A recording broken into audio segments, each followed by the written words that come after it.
E aí, pessoal do segundo ano, tudo beleza? Ontem eu tinha postado um videozinho, subido um vídeo da aula 8. Hoje eu vou subir um pedaço da aula 9. As aulas 9 e 10 estão juntas, então eu estou pegando essa aula e dividindo no meio. Tá? Vou discutir só calor específico sensível, as outras coisas a gente discutir depois. Então a gente vai resolver apenas o exercício 1 dessa aula. Minha sugestão, inclusive, é que você nem se preocupe em fazer tarefa das aulas 9 e 10. Semana que vem a gente resolve o resto desse conteúdo e aí a gente trabalha com essas questões. Provável que você tenha outras coisas de plural para fazer já essa semana do maestro, tá? O meu maestro deve ter aberto hoje, vai abrir hoje à tarde para você resolver. Então dá para ficar sem fazer tarefa por enquanto até eu fechar a aula 9 e 10. Da 8 eu espero que você já tenha resolvido. Beleza? O assunto da aula 9 e 10 é sobre calorimetria. E a primeira parte que a gente vai discutir, né, que eu estou separando como se fosse aula 9, é o calor específico sensível.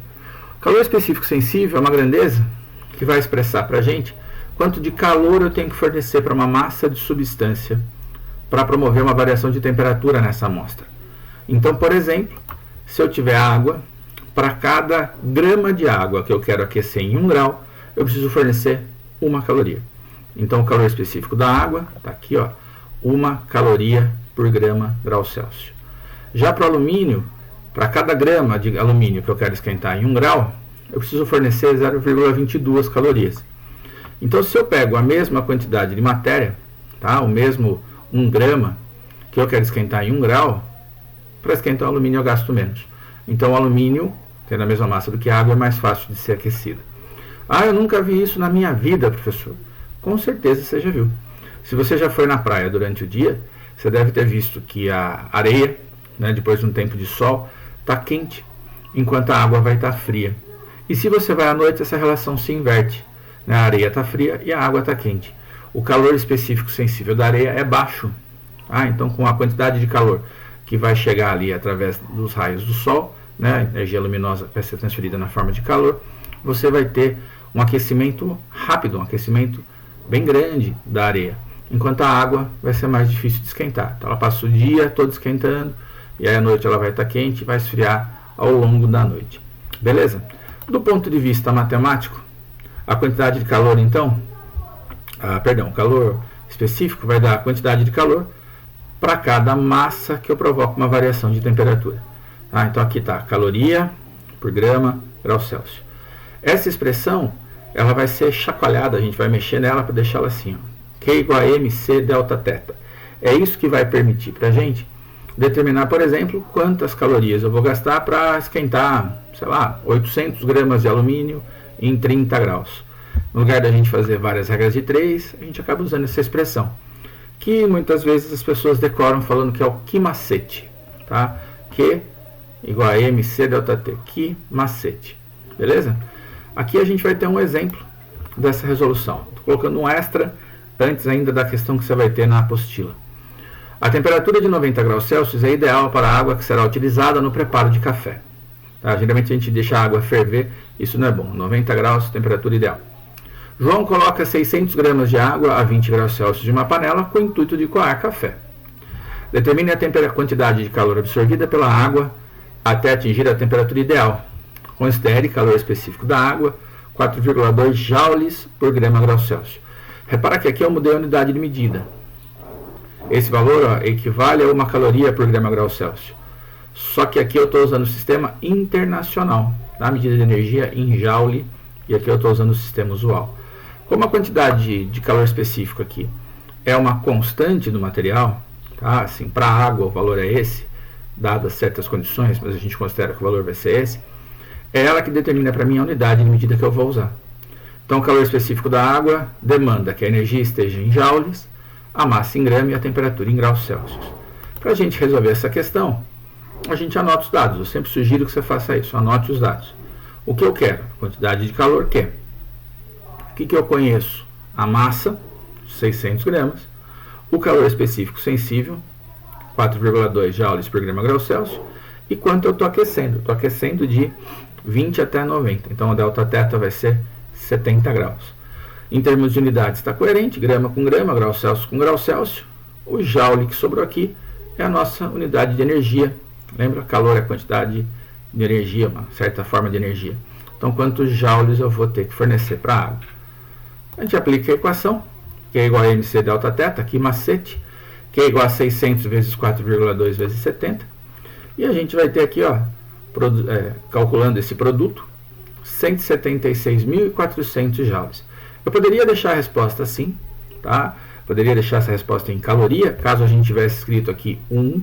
Se a questão tivesse dado 1, minha resposta ia sair em calorias.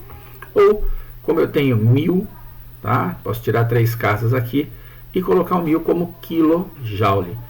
Quando você vai olhar, então, a embalagem de alimento, que ela diz pra gente quantas calorias tem lá, pode reparar que, na verdade, ela diz para você quantas quilocalorias você tem ou quantos quilojoules aquele alimento está te fornecendo, tá?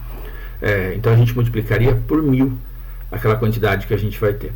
Beleza? O que isso tem a ver com calorimetria? Tem tudo a ver. Quando você come alguma coisa, você ingere uma quantidade de energia, uma quantidade de calorias. Se você não gasta, você vai guardando. O seu corpo vai armazenando essa quantidade de energia. Beleza? O exercício da sua apostila, tá? Então, espero que você esteja com ela agora aí. Vou dar um tempinho para você buscar. Ou então, abre pelo plural. No caderno 5, na aula 9, a questão 1 fala exatamente disso aí. Ela fala pra gente como é que se determina o valor energético dos alimentos. Como é que se sabe que uma barra de chocolate tem aquela quantidade de calorias. Então tá lá. Você já se perguntou de que forma alguém determinou que o valor energético, por exemplo, de 100 gramas de banana é aproximadamente 90 quilocalorias? Uma maneira de determinar o valor energético de um alimento é aproveitar o calor liberado em sua completa combustão para aquecer certa massa de água.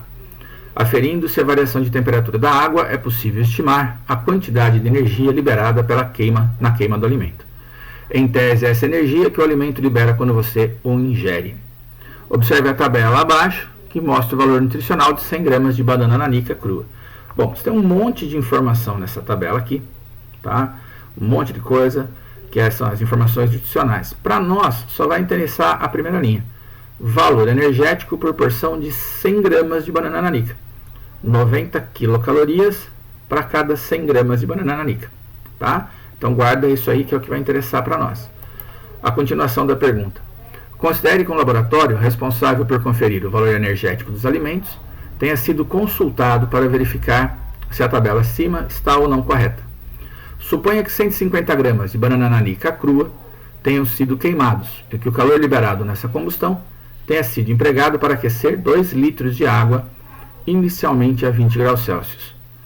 Considerando que apenas 60% da energia liberada na combustão tenham sido efetivamente absorvidos pela água, e assumindo como verdadeiros os valores apresentados na tabela, a temperatura final atingida pela água deve ser. E ele dá para a gente a densidade da água e o calor específico da água. Repara que aqui ele deu em calorias. Beleza? Bom, primeira coisa que a gente tem que fazer. Qual é a quantidade de energia liberada quando a gente queima 150 gramas de banana? A tabela falava para a gente que cada 100 gramas gerava para nós 90 quilocalorias de energia. Aqui eu tenho uma amostra de 150. Então 150 gramas gera para a gente uma quantidade de energia A gente tem uma regrinha de 3 simples para fazer. A gente multiplica isso aqui em cruz. Tá? Você faz essa conta até isolar o valor do E. Quando você multiplicar em cruz, você vai cortar os zeros. E vai chegar aqui a quantidade de energia fornecida pela queima da banana é de 135 quilocalorias. Ok? 135 quilocalorias. Bom, toda essa energia vai ser transformada em calor que a água vai absorver. A água absorve tudo isso? O próprio texto falava para a gente que não. Que a quantidade de calor absorvida pela água era 60% da quantidade de energia liberada na queima. Ô professor, por que só 60%? Porque provavelmente você queimou essa banana num ambiente aberto, tá? Se você colocou a banana em algum recipiente, provocou essa queima, e aí o ambiente absorveu 40%, dissipou, foi embora para o ambiente 40% dessa energia. Então, efetivamente, 60%, ou 0,6%, dos 135 é que se transformaram em calor absorvido pela água. Então, a gente vai ter 81 quilocalorias de energia absorvida pela água. Bom, daqui para frente, o assunto virou igual da questão anterior. Tá? Eu tenho 81 quilocalorias, tem uma massa de 2.000 gramas. Como é que eu sei que a massa é 2.000 gramas? Ele me deu a densidade aqui, eu não vou usar esse valor, que é SI. Eu acho que dá para a gente saber na prática que cada litro de água tem mais ou menos 1 kg, tá? Isso depende da temperatura, a gente viu na aula anterior, né? De acordo com a temperatura varia a densidade da água, mas dá para a gente aproximar para isso, tá? 1 litro para cada quilo, então tem 2 litros, 2 quilos. Lembra, a minha constante que manda a unidade, se ela está em gramas, preciso deixar essa massa em gramas também. E eu sei que a temperatura inicial é 20. A pergunta é, se eu fornecer 81 a 1000, tá vendo? Ó, aqui eu pus 81 a 1000, o K do quilo, tá? Já que aqui a unidade está em calorias e não em quilocal, qual o valor de temperatura final que ela vai atingir? Então a gente aplica o que macete de novo, só que diferente do extra que eu tinha proposto, a minha incógnita está na temperatura. Tá? Ela é aqui na temperatura e não na quantidade de calor. A gente vai lá e faz que macete.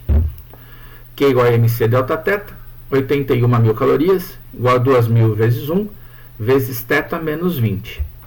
E daí, você vai pegar e cortar os zeros, tá? Divide por 2, θ menos 20 é igual a 81 sobre 2, 81 dividido por 2 dá 40,5, ao somar 20, 60,5 graus Celsius. Tá? Esse finalzinho de conta aí, eu acho que se você escrever, você tem que escrever, né? Esse exercício é da sua apostila, minha sugestão é que você transcreva essa resposta para lá, como se a gente estivesse de fato na sala de aula. Você mata esse final aqui, tá? Você não precisa copiar exatamente isso, anota de um jeito que você entenda, que você gosta de escrever.